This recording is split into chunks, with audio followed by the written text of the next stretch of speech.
इंदिरा जी का भी जैसे अगर मैं दौर बात करूं सर, क्योंकि मैंने उस पर भी स्टोरीज की थी, 1971 वाली जो बात है उस पर भी एक आता है कि उस टाइम ही पाकिस्तान ने हमारे कई सारे फौजियों को कैद करके रखा था, और वो कैदी जिनके बारे में आया कि वो मर गए, बाद में बहुत सारी चिट्ठियां आती रहीं, ऐसे सैकड़ों फौजी, शायद 50 से 54 हमारे फौजी थे, मूवी भी, और उनकी हमने बार्गेनिंग नहीं की, हमने कश्मीर बार्गेन नहीं किया, जबकि हमारे पास बड़ा अच्छा मौका था। 93,000 सैनिक थे, अगर इंदिरा जी चाहती तो या तो कश्मीर का मामला सॉल्व कर लेती, या कम से कम 93,000 के बदले 52 कैदी हमारे 52 सैनिक जो है वो ले सकती थी, बट उन्होंने भी प्रेशर में बाद में छोड़ दिया।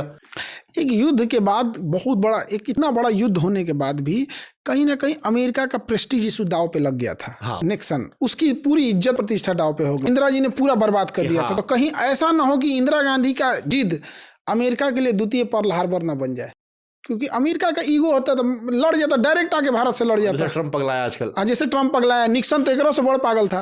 अब आज की जनरेशन को नहीं पता निक्सन के बारे में, तो अलग बात है यहाँ पे, या फिर लोग लिटरेचर से इतने दूर हो गए कि निक्सन का कौन पढ़ रहा है। तो इंदिरा गांधी कहीं ना कहीं उस चीज को थी, वो प्रेशर झेल रही थी, उस प्रेशर के बावजूद उन्होंने पाकिस्तान को बर्बाद किया। हम पर हमला करने के तैयार थे, वो तो रशिया दोस्त थे हमारे, तो दोस्त थे तो बचा लिया, तो लेके चला आया तब सातवां बेड़ा अपना, कि वो हमको ठोक देगा, पूरा बढ़िया से लेके आया था वो, अब मार देता वो।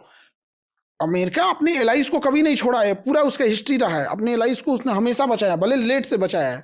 वो अमेरिका के चाल है कि उसका अपने दोस्तों को बड़ा लेट से बचाता है, पहले तुम बर्बाद हो जाओ तब हम तुम्हें बचाएंगे। जैसे यूक्रेन, जैसे ईरान, जैसे कुवैत, जिसको बचाता है ना बड़ी लेट से बचाता है, कहता है कि तुम मेरा दोस्त रहोगे ना, हमेशा मेरे ऊपर डिपेंडेंट नहीं जाता। कौन दोस्त है अमेरिका का, पाकिस्तान या हम?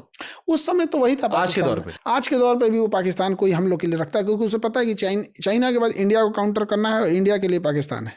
और इंडिया पाकिस्तान दोनों काउंटर करना है, तो इंडिया चाइना दोनों काउंटर करना तो पाकिस्तान से। हाँ, वो पाकिस्तान को लेकर रखता है। उसने हिलेरी क्लिंटन 2011 में आके क्लीन चिट दे रही है पाकिस्तान को कि आपको पता नहीं था कि ओसामा बिन लादेन है। वो उसके भैया उसके आर्मी कैंप के बाहर में खड़ा था, हिलेरी क्लिंटन। और जबकि सारे अभी नेटफ्लिक्स पे जो सीरीज आई है उसमें दिखाया गया कि जितने आतंकवादी थे, हाँ, वो सब पाकिस्तान में पकड़े